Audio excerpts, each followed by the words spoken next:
بسم الله الرحمن الرحيم وسبحان الله العلي العظيم والحمد لله رب العالمين نحمده ونستعينه ونستنصره ونستجيره ونسترضيه فإنه حقا من هدى الله فلا مضل له ومن يضلله فلا هادي له. اللهم صل وسلم وبارك على الحبيب المصطفى النبي الأمين المرسل رحمة للعالمين خاتم الرسل والأنبياء أجمعين وعلى آله الأطهار الميامين وعلى صحبه المختارين وعلى من اتبعه بإحسان إلى يوم الدين.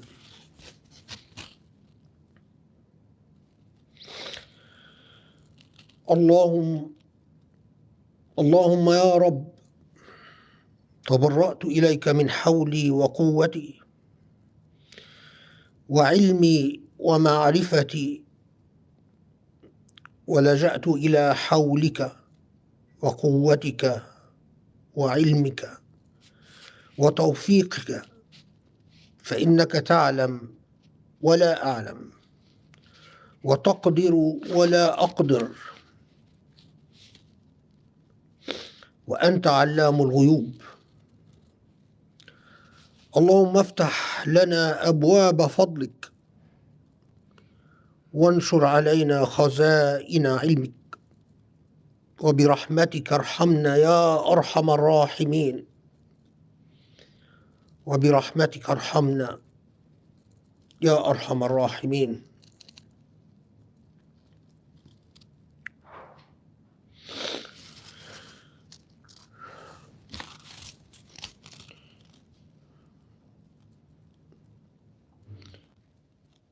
The Qur'an is truly a madrasa. The Qur'an is a madrasa. It's a school.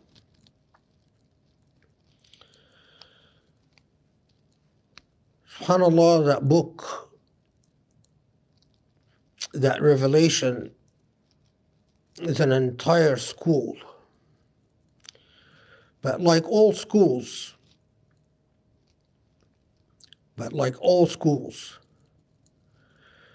regardless of how well run it is, how well structured, how well staffed,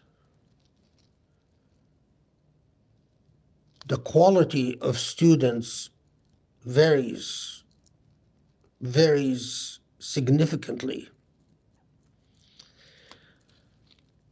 If the student is not willing to apply himself or herself, if the student is not willing to take in the instruction, regardless of how good the school is, the product is deficient and defective. I am stating the obvious, but that is often the predicament, is that the obvious eludes us, and what is most obvious often escapes us.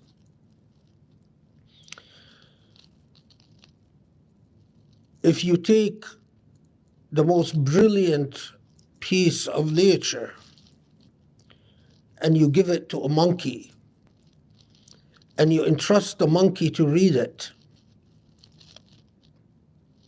the results are predictable. The monkey cannot differentiate between the most brilliant piece of literature or the most trashy piece of literature, or what is literature or what is not literature at all. It is all the same in the hands of a monkey. To expect that the Qur'an will miraculously transform the students regardless of what the students put into the Qur'an, is so fundamentally unreasonable that it qualifies as insanity.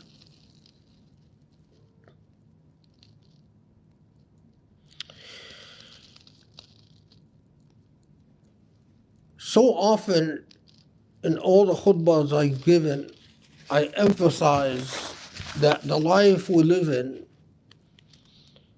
is a constant source of education and reflection. And it is so intentionally and purposefully by Allah subhanahu wa ta'ala. Of course, you reflect upon the affairs of the Muslim world in the current moment we live in. And there are things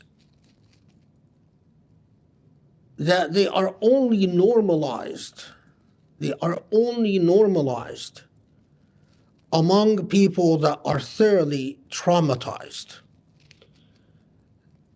They are not normal for healthy people, and they cannot and should not be normal.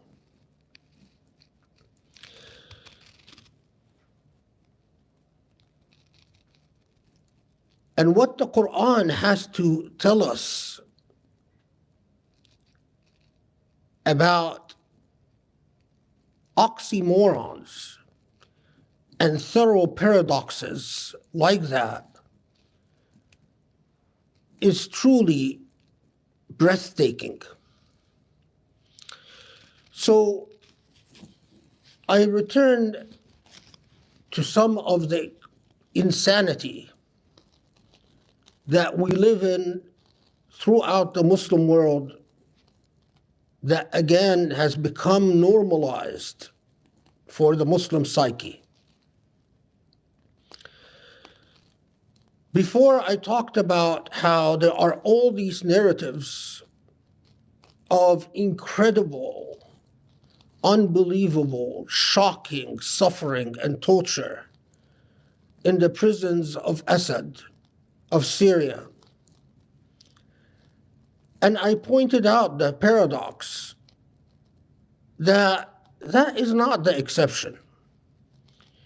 If people are let out of the prisons of Egypt, the prisons of Iran, the prisons of Saudi, the prisons of the Emirat, you would have similar, if not identical, narratives. The only reason we do not have these narratives is because of an overwhelming force, the force of Taghut, the force of injustice and despotism. It is the denial of justice that silences the testimonies and the narratives. And it is that momentary lifting of despotism and injustice that allowed the narratives to flow out of Syria. But then the paradoxes continue. I don't know how many of you have been following, but in the field of international human rights, several countries, in compliance with the indictments passed down by the International Criminal Court, have started pursuing and investigating Israeli soldiers visiting their lands for crimes against humanity and for war crimes. The list is long. It includes Cyprus, Spain, England, Portugal, and other countries, Italy. And what that means is that when Israeli soldiers visit these countries, they find themselves being investigated for war crimes. And immediately the Israeli embassy in these countries help these individuals escape. Recently, this happened was a soldier in Brazil. An Israeli soldier visited Brazil, find himself under an investigation. The Israeli embassy immediately put him on a plane and helped him escape. But then I heard something on Israeli TV that nearly blew me over. Israeli commentators were discussing this issue, and they pointed out to an amazing paradox. They said, we, as Israelis, or Israelis who have served in the military and committed war crimes that they know, don't feel safe in so many parts of the world, because if we go there, we could find ourselves pursued and persecuted and prosecuted. However, the safest place we feel, other than the United States, which is a paradox in itself and a sad reality in itself, that the United States has become a pariah state in international law, we feel the safest in Arab countries, in Muslim countries. When we go to the Emirat, we know no one will indict us or investigate us. When we go to Saudi, we know that we are completely safe. No one will indict us or investigate us.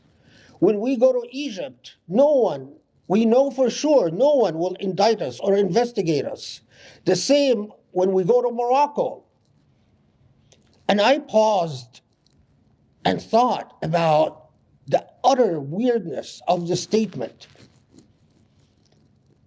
the utter bizarreness of that reality.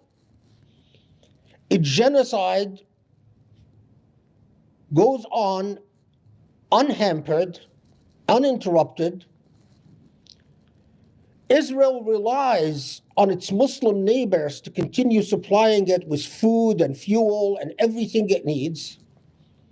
But it also relies on its Muslim neighbors for the entertainment of its soldiers, and knows that of all the places in the world, it can count on Muslims to do nothing. In fact, to go out of their way to protect the criminals. Also recently, a man, his name is Abdul Rahman al-Qaradawi, the son of the late Muslim scholar, Muslim Sheikh al-Qaradawi. Qaradawi, for many, many years, the father who had passed away, was a highly regarded scholar. In fact, a superstar. I met a Qaradawi in Egypt, and I met a Qaradawi in Qatar. And back then, people would be stepping over each other just to be in his vicinity and his space, just to have a photo op next to him. Even the Mufti of Egypt, the former Mufti of Egypt, Ali Jum'ah, used to brag that he would consult with a Qaradawi about Sharia matters. Because back then, it was all the prestige to know Qaradawi. Like it was back then all the prestige to know Salman al-Auda. But when they fell, when Saudi no longer liked Salman al-Auda, when the Emirat no longer liked Salman al-Auda, when Egypt no longer liked Salman al-Auda, when the same countries no longer liked the Qaradawi, all the same people that would fight with each other to take a photo op next to either of these people disappeared in thin air. Now, Abdurrahman al-Qaradawi, the son of a great scholar, was he honored and treated with great reverence because of the fact that his father is a great scholar? Absolutely not. In fact, Abdurrahman al-Qaradawi found himself, because he is the son of Yusuf al-Qaradawi, found himself persecuted, accused, constantly fighting off all types of rumors and all types of crazy accusations, including homosexuality, sexual assault, being a drug addict, being a drug merchant. But recently, what happened with Abdurrahman al-Qaradawi is insane. It's crazy. Abdurrahman al-Qaradawi went to Syria to celebrate the fall of Assad and visited the Grand Umayyad Mosque, Al-Jami' Al-Amawi. On his way back, he simply stopped transit in Lebanon. Lebanon arrested him, detained him, and said, "We have an order from the Egyptian government and an order from the Emirati government demanding your arrest." Now, although it is not absolutely 100% verified, but the latest is that although this man is a Turkish citizen, the passport he travels with is a Turkish passport. And although this man has never been part of any movement or organization, the only crime that this man has committed is that he is a poet. He writes poetry. That's it. And many of his poems are simply posted on his website. So not even published, because he's banned everywhere. So he just puts his poetry on his website. What is unverified, but sadly probably likely true, is that he was turned over to the Emiratis. And all of those Muslims in the United States who have sold their soul and their selves and their akhirah, their hereafter, to the Emiratis, you and I know what is happening to Abdurrahman al-Qaradawi in the hands of the Emiratis as we speak. You know the hell that this poor man is seeing. And you pause and you think, really? Just for poems? Just for writing poems? Two countries demand that he be surrendered and turned over? And if he was never an Emirati citizen, he was at least from Egyptian parents. And in fact, if there is no extradition treaty between Lebanon and the Emirate anyway, how could it be that the Emirate would send a special plane to receive Abdurrahman al-Qaradawi and for him to disappear? By what right? By what law? The absolute craziness and insanity. And you pause and you think, to that extent, just speaking the truth in your poetry? Now, please understand, since Abdurrahman al-Qaradawi was detained in Lebanon, there is literally an army of journalists, an army of journalists in Egypt and an army of journalists in the Emirat and Saudi that do nothing every single day but attack and vilify the poor man. Everything you can imagine Abdurrahman al-Qaradawi being accused of, he was accused of. I am not talking about one or two journalists. I am talking about 20 journalists in Egypt that for hours each day, all they did is talk about the enemy of the state, Abdurrahman al-Qaradawi, the terrorist. And the same thing with Emirati outlets and Saudi outlets. To that extent, they fear poetry. To that extent, they fear the word of truth. How do we describe that? What is that? How do we conceptually put a framework to this bizarre reality? I will save this for the second khutbah. إن شاء الله اسأل الله يستجب لكم. بسم الله الرحمن الرحيم والحمد لله رب العالمين وسبحان الله العلي العظيم. اللهم صل وسلم وبارك على الحبيب المصطفى محمد النبي الأمين. The Qur'an, which is a school,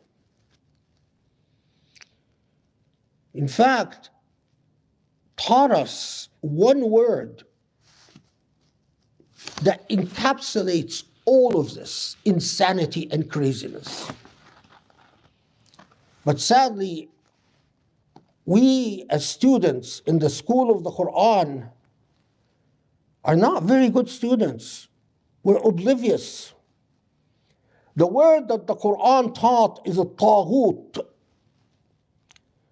In Surah Al-Baqarah, Allah subhanahu wa ta'ala tells us taghut is darkness.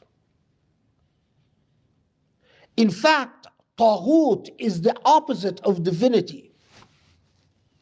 In fact, in Surah Al-Baqarah, Allah tells us that the reason that Islam came is to take people out of taghut into the light of God. And what is taghut? Taghut is everything that is unjust, despotic, and oppressive. Allah taught us that oppression by its very nature cannot be consistent with the light of divinity. And Allah gave us examples of the absurdness of oppression and how the mechanisms of oppression work. The earmark of the oppression of taghut is that it is irrational. There is no way to hold it accountable to rational measures because it is founded on hubris and arrogance. The type of arrogance that says, I am above and beyond reason and rationality. So for instance, the famous story of Nimrod,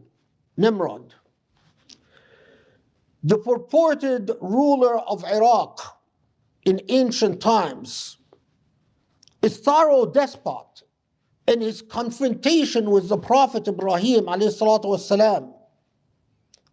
Nimrod follows a reason that is exceptional and absurd.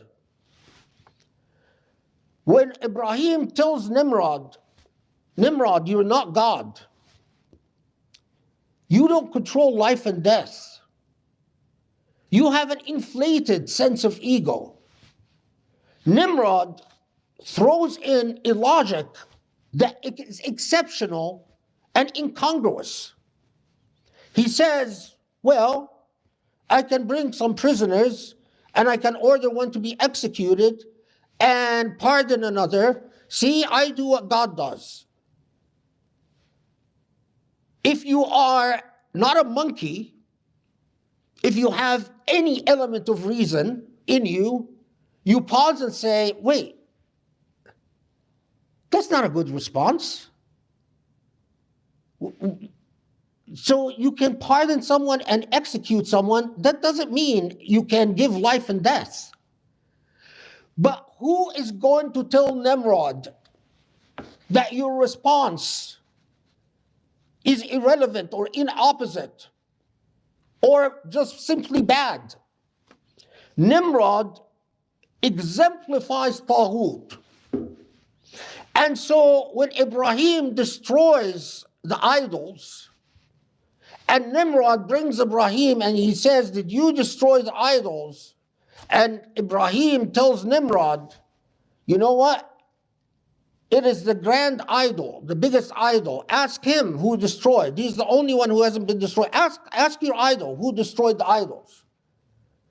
Again, Nimrod knows that these idols cannot respond and knows that he is unable to examine or question the grand idol as to who destroyed the other idols. Nimrod knows that the evidence for Ibrahim's conviction is not there. But again, Nimrod sentences Ibrahim to die in a fire. Why? Just because. He is the ruler, he has the power, he is above accountability, he is above questioning. And so that is the nature of Taghut. It doesn't matter if you're making sense, Ibrahim. It doesn't matter if you have a point. It doesn't matter if you're rational or reasonable. It doesn't matter. I am the holder of power. And as the holder of power, my logic goes. And you have no option but to submit to my logic. Either that or you suffer. Again, Allah subhanahu wa ta'ala gives us the example of Taghut, who's the Pharaoh. When Moses says, you are not God. We all worship a God who made you and made us. The Pharaoh responds in the most illogical fashion. He brings his chief minister and he says, build me a tower. Why? So I can go up the tower and see and try to look and see if I can get a glance of Moses' God. The Pharaoh at that time knew that there is no tower that will extend your sight into the sky. It is an inopposite point. It's entirely irrational.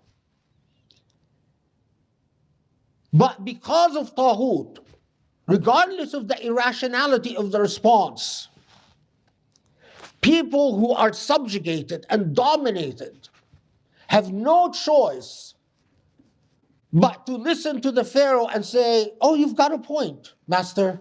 Yes. To listen to Nimrod and say, you've got a point, master. Even when they see the miracle with their own eyes, and that is the point of these miracles in the Qur'an. Ibrahim is cast in a fire and he doesn't burn.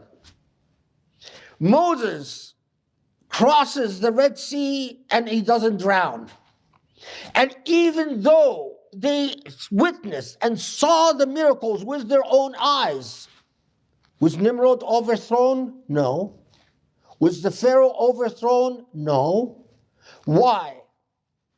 Because the oppressed will continue to validate the oppressor, regardless of reason or logic.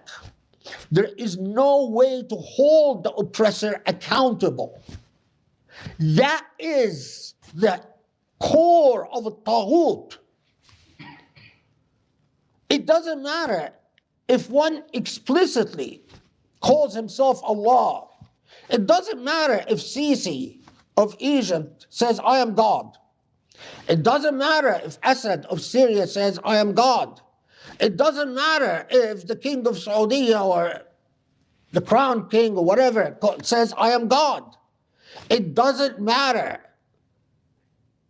if they act like they are God. They are beyond questioning, beyond accountability. They embody Taghut. You wonder, how could the book that came, revealed book, that revelation, that school that came to educate students about the heart of injustice and the heart of darkness, and to tell them, beware, because there are human beings that want to hold themselves above accountability, that want to hold themselves supreme as if they are untouchable, as if they are in fact gods. They can commit no error. If anyone tells them you've committed an error, that person places himself or herself in absolute danger. You can't even write words of poetry to tell them that they've done wrong. If you do that, you are going to see a living hell.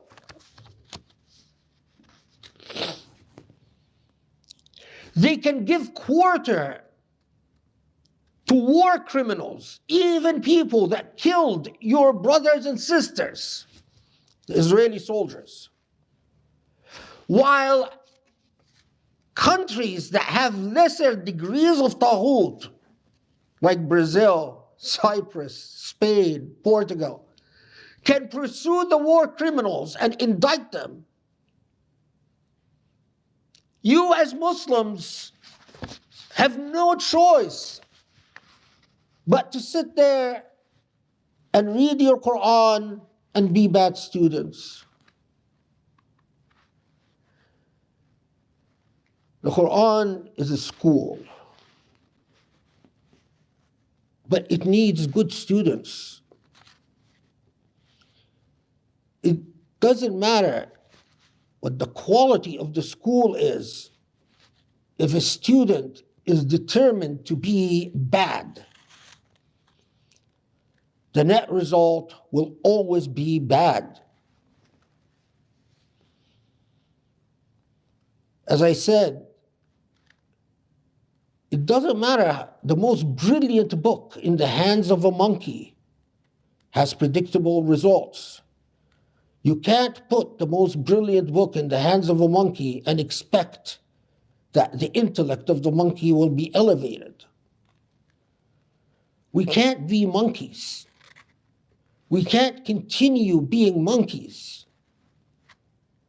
When someone like Abdul Rahman al-Qaradawi, the son of a luminary, and by the way, everyone knows that I have disagreed very publicly with a Qaradawi in Qatar.